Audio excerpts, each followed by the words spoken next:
일주일 동안 하나님의 말씀으로 승리하셨습니까? 예, 브라질의 리우데자네이로라는 곳에 가면 아주 유명한 건축물이 하나 있습니다. 뭔지 아십니까? 거대 예수님 상입니다. 그 상의 이름이 구세주 그리스도상이라는 겁니다. 높이가 얼마나 되는지 아십니까? 30m. 높이가 30m. 이게 피트로 하면은 이게 10층짜리 건물 높이 정도 됩니다. 10층 건물 상당히 크거든요. 그런데 예수님 상으로 제일 큰 게 이 브라질에 있는 예수님 상이 아니라 폴란드에 있는 예수님 상입니다. 이 그리스도 왕 거상이라는 이름이 지어져 있는 이 예수님 상은 높이가 36m입니다. 그래서 브라질에 있는 것보다 6m가 더 높답니다. 물론 이거는 개신교에서 이렇게 만들어 놓은 것이 아니라 천주교적인 카톨릭적인 생각으로 만들어 놓은 겁니다. 근데 이 거대 예수님 상을 만들어 놓은 의미가 무엇이냐면요. 가장 그 도시, 그 나라에서 가장 높은 곳에 가장 높이 예수님 상이 팔을 벌리고 탁 서 있는 겁니다. 그래서 그 예수님이 자기의 나라 모든 것을 다 내려다보고 있고 두 팔을 벌려서 축복하고 있다. 그래서 그 나라에 예수님이 보고 있는 그곳에 예수님의 사랑과 은혜가 넘칠 것이다 라는 의미를 거기에 부여해 놓았습니다. 어떻게 생각하십니까? 이게 그래도 그럴 수도 있겠구나라고 생각이 드십니까? 근데 이것은 하나님의 말씀으로 우리가 볼 때에 우상 숭배가 되는 겁니다. 그 예수님 상을 보며 우상이라고 말하지 않는데 어떻게 우상 숭배라고 말할 수 있습니까? 근데 이스라엘 백성들이 출애굽을 해서 시내산에서 만든 금송아지가 있습니다. 모세가 시내산에 올라가서 40일 동안 내려오지 않자 시내산 밑에 있었던 이스라엘 백성들이 불안해할 때 아론이 백성들을 명령해서 금을 다 가지고 오게 해서 그 금을 녹여서 송아지 형상을 만듭니다. 그리고 그 송아지 형상에다 어떤 의미를 부여했냐면요.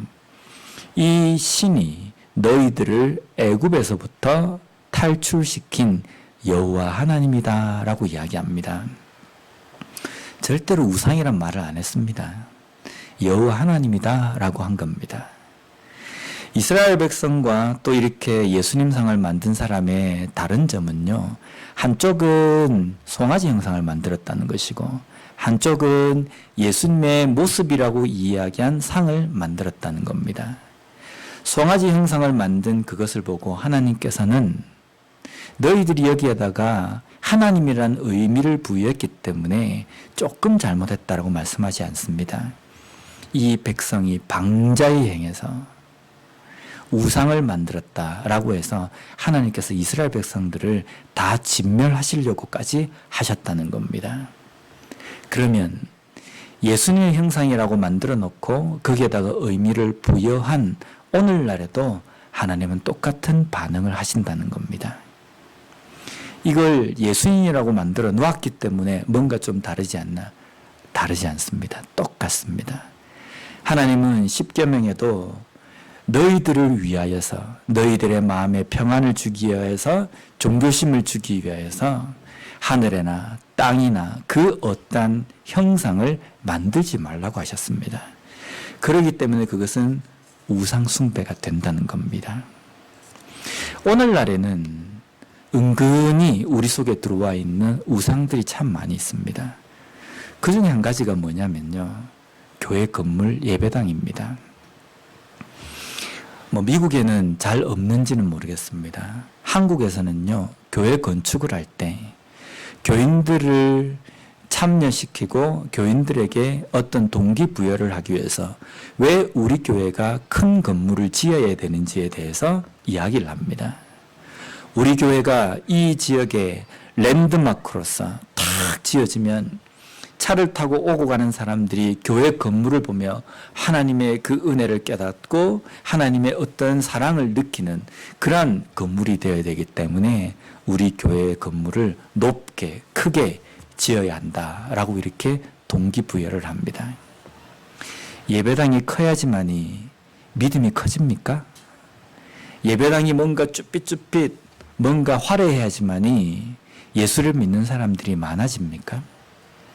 어쩌면 그러한 것들이 우리로 하여금 순수한 신앙을 가지지 못하고 우상 숭배와 믿음 사이를 교묘하게 잘못된 줄도 모르고 걸어가도록 만들도록 우리를 현혹시키는 요소가 될 수 있다는 겁니다. 우리가 믿는 그 믿음은 보이지 않으시지만 어디에나 계시는 하나님을 믿는 것입니다. 그 하나님을 십자가 형상을 만들어 놓고 그것을 봐야지만이 느껴지고 쭈삣쭈삣 세워져 있는 거대한 건물을 세워야지만이 하나님이 느껴진다고 한다면 잘못 믿는 겁니다. 하나님은 어떤 때 우리가 느껴져야 되냐면 매일매일 삶 속에서 보이지 않지만 역사하시고 나와 함께 하시는 하나님이시기 때문에 언제 어디서나 나와 함께 하시는 하나님을 느끼고 깨달을 수 있어야 된다는 겁니다. 이것이 바른 믿음이라는 겁니다. 오늘 본문에도 보면 이 거대 예수상과 같은 어떤 물건이 등장합니다. 먼저 1절 말씀을 우리 다 함께 한번 읽어보도록 하겠습니다. 시작.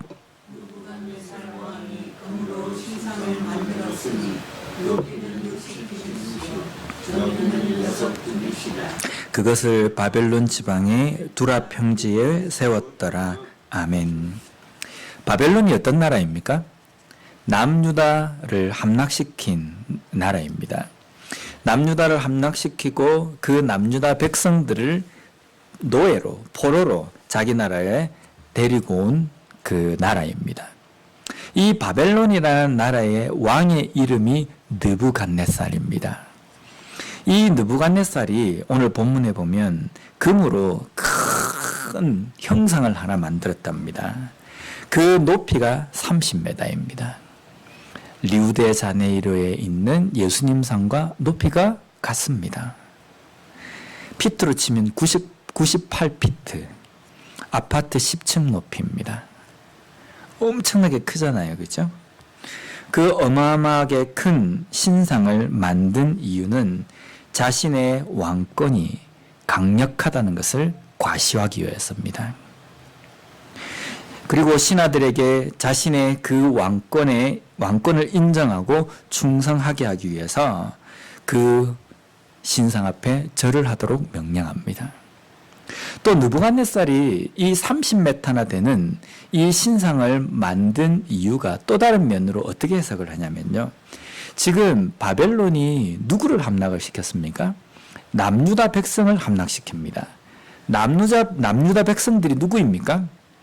하나님의 백성입니다. 하나님의 백성이고 하나님의 왕권이 이어지고 나중에는 그리스도 메시아가 오실 그 혈통이 이 남유다 백성들이거든요. 근데 이 하나님의 백성들이 누구에게 완전히 망하게 되냐면 바벨론에게 망하게 되는 겁니다. 느부갓네살의 입장에서는 남유다를 함락시킨 것이 아니라 자기의 생각에는 하나님의 백성들을 자기의 손아귀에 노예로 삼은 겁니다. 그러면 자기가 누구를 이긴 겁니까? 하나님을 이긴 겁니다. 여호와 하나님을 내가 이겼다라는 겁니다. 그리고 자기가 신상을 만들어 놓고 자기 손으로 지금 만든 거거든요. 내가 신을 만들었다. 내가 곧 신의 아들이다. 내가 곧 신이다라는 겁니다. 근데 어떤 신이냐면 남유다 백성들이 섬기는 여호와보다 위대한 신이다. 그 여호와를 이긴 나다라는 것을 지금 과시하기 위해서 이 신상을 만들었다는 겁니다. 그런데 우리가 여기에 이 본문을 이해하기 전에 중요한 것 한 가지가 있습니다. 오늘 읽은 3장 앞에 2장에는 무슨 사건이 등장하냐면요. 느부갓네살이 꿈을 꾸는데 그 꿈을 해석하는 장면이 나옵니다. 먼저 2장 1절 말씀을 한번 함께 읽어보도록 하겠습니다. 시작. 느부갓네살이 다스린 지 2년이 되는 해에 느부갓네살이 꿈을 꾸고 그로 말미암아 마음이 번민하여 잠을 이루지 못한지라. 아멘. 느부갓네살이 하루는 잠을 잡니다. 근데 꿈을 꿨는데 꿈이 뭔가 이렇게 심상치가 않은 것을 느낀 거예요. 그래서 느부갓네살 왕이 자신의 신하들도 모아서 뭐라고 명령을 내리냐면, 내가 어젯밤에 꿈을 꿨다. 심상치 않은 것 같다. 그래서 바벨론에 있는 술사, 학자, 꿈 해몽과 마술사, 어떤 모든 사람들을 다 동원해서 내가 어젯밤에 꾼 꿈이 어떤 내용인지 알아맞혀라. 그리고 이 꿈의 내용이 무엇인지도 나에게 말을 하라. 라고 명령을 내립니다. 근데 밑에 있던 신하들이 뭐라고 이야기하냐면, 왕이시여, 왕이 밤사이에 꾼 꿈을 말하지도 않았는데 우리가 어떻게 그걸 알아맞힙니까? 꿈 내용이라도 말해 주십시오. 왕이 단호합니다. 내가 꾼 꿈을 너희들이 알아맞히지 못하면 이 바벨론 땅에 있는 나름대로 꿈을 알아맞히고 해몽하고 마술을 부리고 하는 사람들을 내가 다 죽여버리겠다라고 이야기합니다. 그럴 때에 누가 나섭니까? 다니엘이 나섭니다. 그리고 다니엘이 하나님께 기도하고 느부갓네살이 꾸었던 꿈의 내용들도 토시 하나 안 틀리고 다 이야기합니다.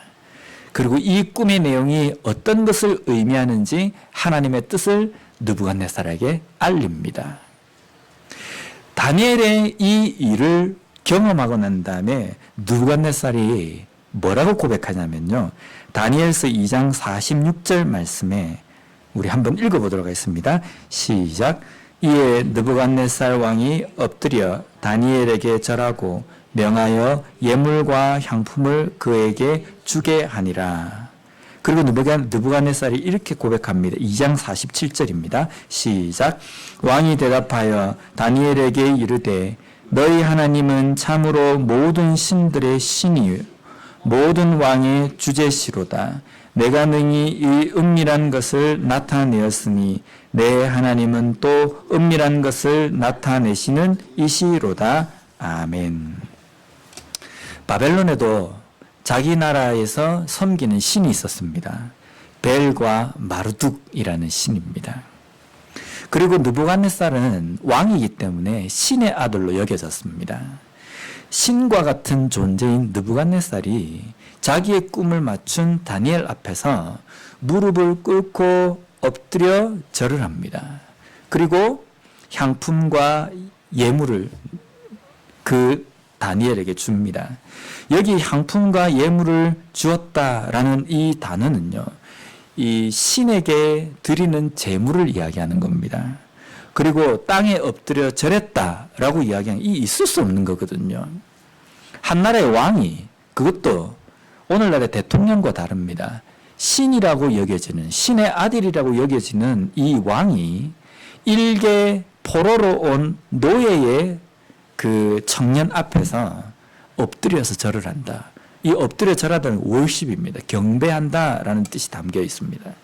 경배하고 그 앞에 예물과 향품을 주는 겁니다. 이건 보통 일이 아닙니다.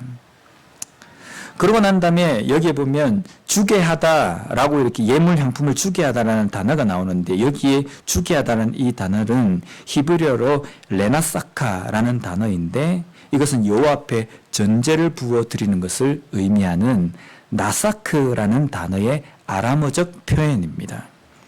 지금 느부갓네살은 다니엘을 신과 같은 존재로 인정하는 겁니다. 그리고 그 신과 같은 존재와 함께하는 여호와 하나님을 하나님 앞에 경배하는 겁니다. 그리고 여호와 하나님 앞에 자기가 제물을 드리는 겁니다. 그리고 47절에는 뭐라고 이야기하냐면 너의 하나님 여호와는 모든 신들의 신이시로다. 신 중에서 최고 대빵이다 라는 거거든요. 자기 나라에서 섬기는 우상이 있는데 벨과 마르둑, 그 신보다 더 뛰어나신 신이다라고 고백하는 겁니다. 우리가 이것을 보면 이제 이 느부갓네살의 삶 속에 어떤 일이 일어나겠습니까? 하나님 앞에 돌아오지 않겠습니까?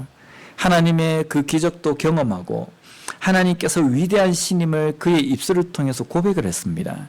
그러면 느부갓네살이 자신들이 섬기는 신을 다 버리고 이제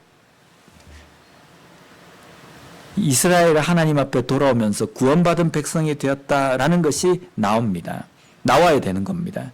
그런데 그 이후에 3장에 들어오면서 느부갓네살이 어떤 행동을 보이냐면 금신상을 세웠다는 겁니다. 우리는 2주 전에 고침을 받은 10명의 나병 환자 사건을 우리가 나누었습니다. 10명의 나병 환자들이 예수님의 말을 듣고 제사장에게 걸어가는 동안 다 나병에서 다 낫습니다.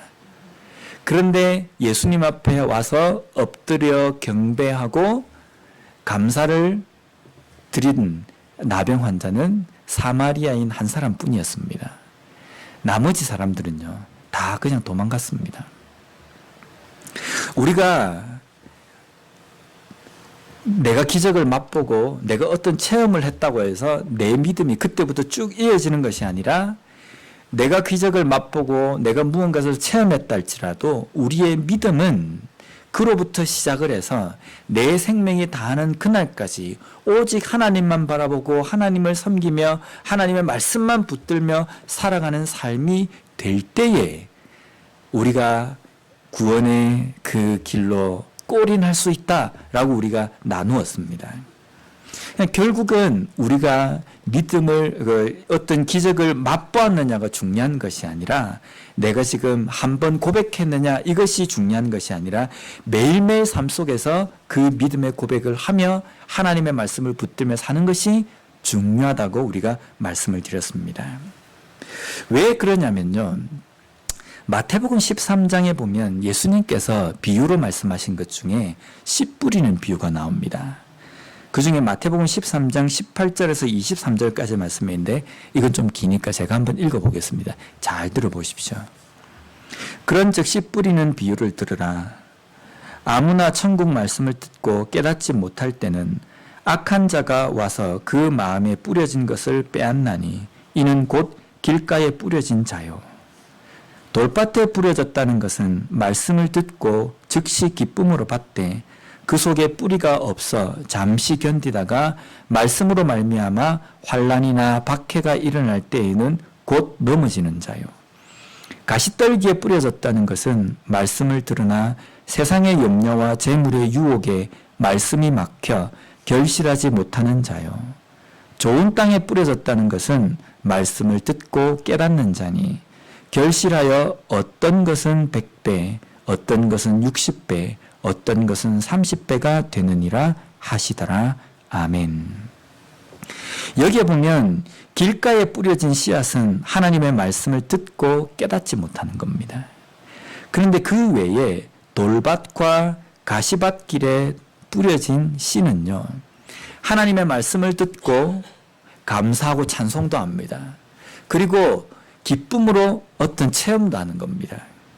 그런데 그 체험을 하지만 돌밭과 가시밭길과 같은 유혹과 박해, 여러 가지 환난, 그 일이 있을 때에 그것 때문에 말씀이 막혀가지고 뿌리를 내리지 못하고 그냥 시들어져 버리는 것이다 라고 말씀합니다. 여기에 어떤 의미가 담겨 있습니까? 천국 복음이 선포되었을 때에 그 말씀에 대해서 반응을 하고 그 순간에 고백하는 사람이 있지만 그 고백하는 사람들 중에 세상 가운데 살아가면서 여러 가지 사건과 여러 가지 일들과 재물과 유혹 앞에서 넘어져 버리는 사람, 그로 말미암아 뿌리를 내리지 못하고 시들어져 버리는 믿음, 구원의 마지막까지 이르지 못하는 믿음이 있다라는 것을 예수님께서 말씀하시는 겁니다. 느부갓네살이 꿈을 해석하는 그 당시에는 대단한 어떤 체험을 한 겁니다. 안 그렇습니까? 자기가 꾼 꿈을 말도 안 했는데 다니엘이라는 이 사람이 맞춰버린 겁니다. 그리고 그 꿈의 해석까지도 명쾌하게 풀어내는 겁니다. 이 다니엘과 함께하는 하나님은 도대체 어떤 분이길래 사람이 꾼 꿈까지 맞추는 것인가? 그래서 느부갓네살이 그 순간 그 당시에 다니엘 앞에서 고백을 합니다. 고백을 하고 너의 신, 그 하나님이 모든 신들 중에 위대한 신이다 라고 고백까지 했습니다. 그런데 시간이 지나면서 느부갓네살에게 환난과 유혹 이런 것들이 무엇이냐면 자신의 왕과 같은 위치입니다. 왕과 같은 위치에서 하나님을 섬기면서 자신을 다 양보하고 믿음으로 살아간다는 것은 쉽지 않거든요. 왜냐하면 자기가 신이 될 수 있는 그러한 위치인 겁니다. 그러니까 느부갓네살이 이게 뭐 어제 고백하고 그 다음날 금신상을 만든 것이 아니라 그 고백하고 난 다음에 시간적으로 제법 긴 시간 동안에 있으면서 느부갓네살이 맛이 간 겁니다. 맛이 가고 자기를 신의 자리에 올려놓는 그러한 행동을 한 것입니다. 그리고 금신상을 만들어 놓고 그 금신상 앞에 모든 믿음의 그러한 마음을 거기에다가 다 옮겨놔 버린 겁니다. 느부갓네살은 금신상을 만들어 놓고 그것을 두라 평지에 세우고는 낙성식을 거행합니다. 그리고 모든 신하들과 백성이 모인 자리에서 이렇게 공포합니다. 5절과 6절 말씀입니다. 우리 함께 읽어보도록 하겠습니다. 시작. 너희는 나팔과 피리와 수금과 사면금과 양금과 생황과 및 모든 악기 소리를 들을 때에 엎드려 느부갓네살 왕이 세운 금신상에게 절하라. 누구든지 엎드려 절하지 아니하는 자는 즉시 맹렬히 타는 풀무불에 던져 넣으리라 하였더라. 아멘. 여기 보면 엎드려 절하지 아니하는 자는 이라고 되어 있는데 엎드려 절하다라는 이 단어가 나오는데 이 단어가 2장에서 똑같이 기록되어 있는 게 뭐냐면 다니엘 앞에서 느부갓네살이 엎드려 절했다라는 표현과 똑같은 단어입니다. 그가 불과 2장에서는 하나님 앞에 엎드려서 절했습니다. 근데 3장에 들어오면서 금신상 앞에 엎드려 절하라 라고 지금 명령을 내리는 겁니다. 그가 지금 느부갓네살이 자신이 만든 금신상에 대해서 엎드려 절하라 라고 명령한 것은요, 어떤 의미가 그 속에 또 담겨 있냐면요, 자신이 지금 신을 만드는 제작자가 된 겁니다. 금신상을 누가 만들었습니까? 느부갓네살이 만든 겁니다. 어떤 형상인지에 대해서는 자세하게 나오지 않습니다. 아마 뭐 고대 문명이나 이런 것들을 구경해 보면 신이라고 만들어 놓은 그러한 신상들이 많이 있지 않습니까? 근데 뭐 그런 큰 신상을 만들었을 겁니다. 근데 그것을 자신의 손으로 만들어 놓은 겁니다. 그러면 느부갓네살은 뭐가 되냐면 신을 제작하는 사람이라는 겁니다. 신보다 더 위대한 겁니다. 그리고 그 신 앞에 절하지 않는 사람은 풀무불에 다 던져 넣어버리겠다라고 이렇게 명령을 내립니다. 사람을 풀무불에 넣어서 죽이는 이 형벌은 이 당시에 주로 행해졌습니다. 예레미야 29장 22절 말씀을 우리 함께 읽어보도록 하겠습니다. 시작. 바벨론에 있는 유다의 모든 포로가 그들을 저주거리로 삼아서 이르기를 여호와께서 너를 바벨론 왕이 불살라 죽인 시드기야와 아합 같게 하시기를 원하노라 하리니. 여기 보면 불살라 죽이다라고 이야기합니다. 시드기야 왕과 아합 왕을 느부갓네살은 풀무불에 넣어서 죽인 이력이 있는 겁니다. 풀무불이라는 것은 이제 철이나 이런 것을 녹이는 큰 용광로를 이야기합니다. 지금 느부갓네살이 만들어 놓은 이 금신상이 아파트 10층 높이의 금신상이잖아요. 그죠? 그러면 이 금신상을, 금을 녹여서 이 신상을 만들기 위해서는 어마어마한 금을 녹여야 됩니다. 이 정도의 금을 녹이려고 하면 아마 용광로가 아주 컸을 겁니다. 그래서 신학자들이 추측하기로 이 용광로의 온도를 약 1000도씨, 화씨로 치면요 1832도로 추정합니다. 100도의 끓는 물에 손가락을 집어넣어도 뜨거운데 이기에는 지금 1000도 정도가 되는, 페른하이트로 우리가 치면요 1832도, 화씨로 치면은 그 정도의 어마어마한 열기입니다. 이 용광로가 얼마나 뜨거웠으면 다니엘서 3장 22절 말씀에 보면 왕의 명령이 엄하고 풀무불이 심히 뜨거움으로 불꽃이 사드락과 메삭과 아벳느고를 붙든 사람을 태워 죽였고, 금신상에 절하지 않던 세 친구들을 풀무불에 집어넣기 위해서 이 세 친구를 데려가던 그 사람을 태울 정도로, 그 풀무불에 들어가지도 않았는데 그 가까이만 갔는데도 사람을 태워 죽일 정도로 어마어마한 뜨거운 열기에 그 풀무불이라는 겁니다. 이 풀무불은 사람을 형벌에 처하는 곳이기도 하지만 신이 창조된, 신이 만들어진 곳이기도 합니다. 느부갓네살이 만든 그 금신상이 바로 이 풀무불에서 만들어진 것이라는 겁니다. 오늘날 세상은 우리들의 믿음을 위협합니다.